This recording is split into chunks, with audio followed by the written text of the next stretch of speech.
Tere tulemast! Täna oleme jõudnud siia Alutaguse puhke- ja spordikeskusesse ning algamas on Estolopetis sarja 5. etapp 21. Alutaguse maraton. Täna liiguvad suusad ainult klassikalises stiilis ning sportlased on vaikselt juba kohale jõudnud. Vaatame, mis toimub.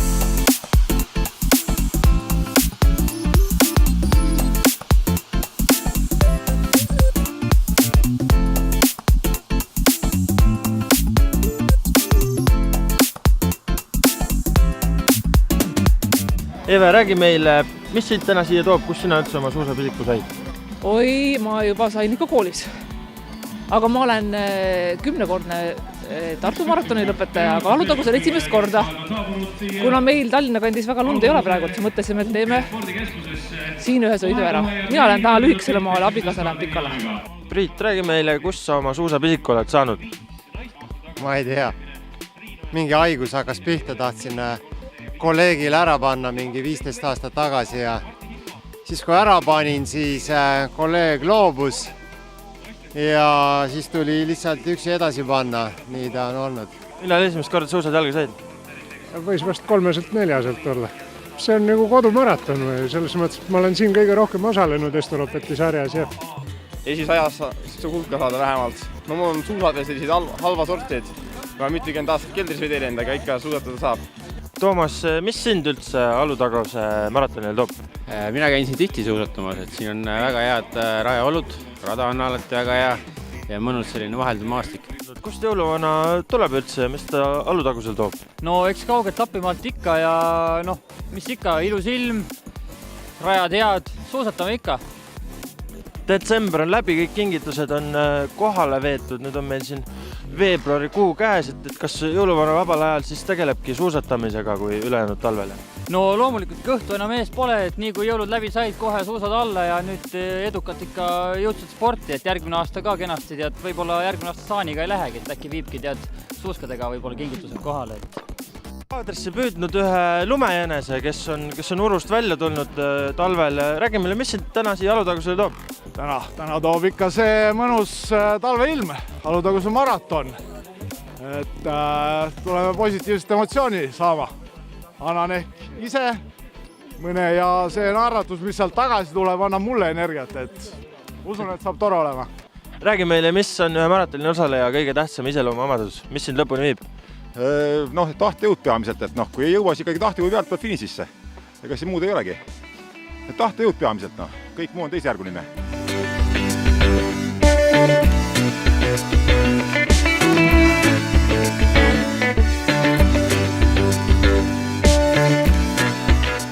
Eelregistreerunud oli enam-vähem sama arv, mis eelmisel aastal. Kas selline tulemus on ootuspärane? Alati ootame, et oleks rohkem osalejaid, aga ma arvan, et plusspool on sellele, et vähem liiklust on rajal ja kõigil on rohkem ruumi, et kõik osalejad saavad väga hea kogemuse rajalt. Et see aasta, üle aastate meil on jälle täispikk rada, mis on meeldiv.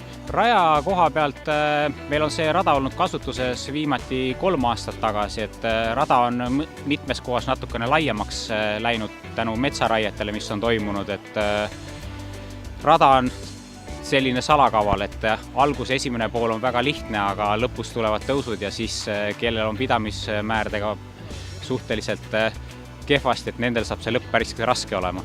Öömaraton, ma arvan, läks väga hästi, et ma olin ise ka eile startisin viimased kohalt, et see emotsioon, mis inimesed sellelt maratonit said, et ma arvan järgmine aasta, kui öömaratoni registreerimine avatakse, siis see müüakse välja mõne tunniga.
Sofia, kuidas sul täna läks? Hästi. Räägi mulle, kuidas sina valmistusid tänaseks maratoniks? Hästi. Kas sa tegid palju trenni enne? Ei. Kaspar, räägi mulle, kus sa suusapisiku said üldse? Isalt. Isa hakkas meiega käima, et ta ütles, et kui tema suusatas, siis ma ei mäleta tegelikult täpselt. No ma käisin ikkagi trennis käin palju ja suusatan päris palju. Ja kus sa oma pisiku üldse said? Kes see õpetas sind suusatama ja kuidas? Anu ja ma ütlen, et ta on väga hea treener.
Martti Himma 21. Alutaguse suusamaratoni võitja. Sa oled varem ka Alutaguse maratone väga edukalt osalenud siin. Kas sa arvad, et sul on endal mingisugune eelis just siin konkreetsel rajal?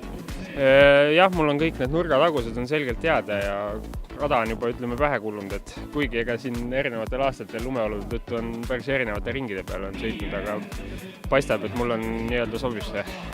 Ma arvasin, ma proovisin seal kuskil poole maa peal, juba sain väikse vahe sisse, mingi 10-15 sekundit ja siis tundsin, et mul täna on piisavalt jõudu, et siin lõpus kontrollida seda olukorda, aga seal tagapool oli ikkagi värskelt lund nii palju, et seal tühja tööd väga ei olnud mõtet teha, et siis tulid 3 meest veel lisaks ja siis sõitsime kenasti lõpuni koos ja väga tore.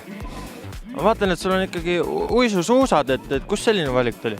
No ütleme nii, et täna siin maratoni maailmas mehed ja isegi naised sõidavad enamus maratoni nii Euroopas kui ka siin Eestis Tartu maraton kaasa arvatud sõidetakse paaristõugetega ja siis ei ole vahet, et kas see on nüüd uisupaar või klassikapaar, et mis siis parajasti paremini libiseb ja nii on ja eks ma püüan ka seda eeskuju järgida harrastajana.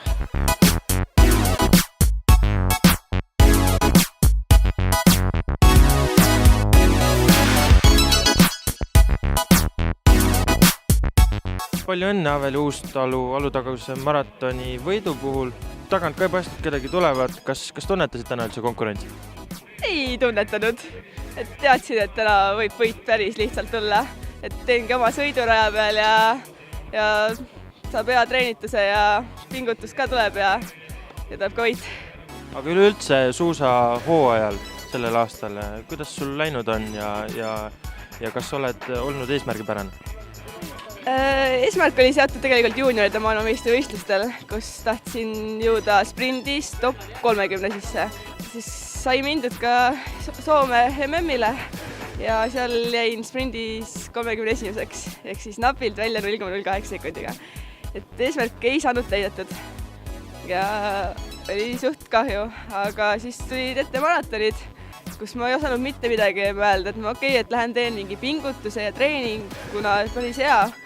Aga nüüd, et 2 maratoni võitu juba sel hooajal on päris suureks üllatuseks.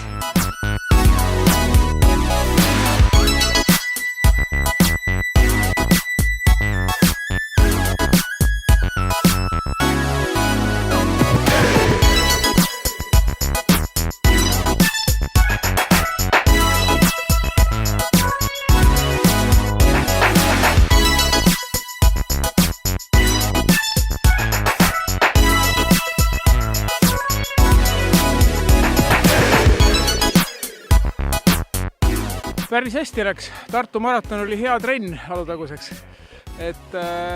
Aga Määrdega oli väga triki küsimus, et millega minna ja ma läksin kliistriga. Ilmselt enamus ei läinud täna kliistriga, aga mul see töötas. Ja ta oli suhteliselt hea. Terve keha ja vaim, ega muud eesmärk ei ole. Ütleb, et kui tervet ei jaksa, siis tee poole. Nii et tegin poole, väga raske oli. Pole siin viimased 2 nädalat isegi sõita saanud, et täna tulin siia, vaatasin, et ilm on võrratu, miks mitte, lähen proovin ka, sõidan selle lüksi raja läbi. Ja väga super oli, väga palju naeratavaid nägusid rajal ja mis sa veel teed toredal laupäeval, kui lähed värskesse õhku suusatamana. Mind tõi see, et meil üks poiss teeb vägevaid suuski külas. No ikka väga libedaid. Ja siis ta kutsus mind kaasa, et kas ma tahan tulla. Ma käisin taga Saaremaa maratonil ka siin 2 nädalat tagasi, sain esikoha muideks. Aga ei, ma pole siin kunagi käinud ja pidi igamine vägev rada olema selles suhtes. Oligi vägev, kukkusin ühe korra. Aga sain püsti ja pole midagi. Lõpus veel sain siin mingitest naistest mööda ja ma arvan, et mingi 10 seska olen. Nii kui talv hakkab, nii pisik kohe hakkab oma tööd tegema ja nüüd siin enam tuleb sõita. Ja mis siis nii ilusa ilmaga, nii ilusa rahaga sõita, ei ole midagi.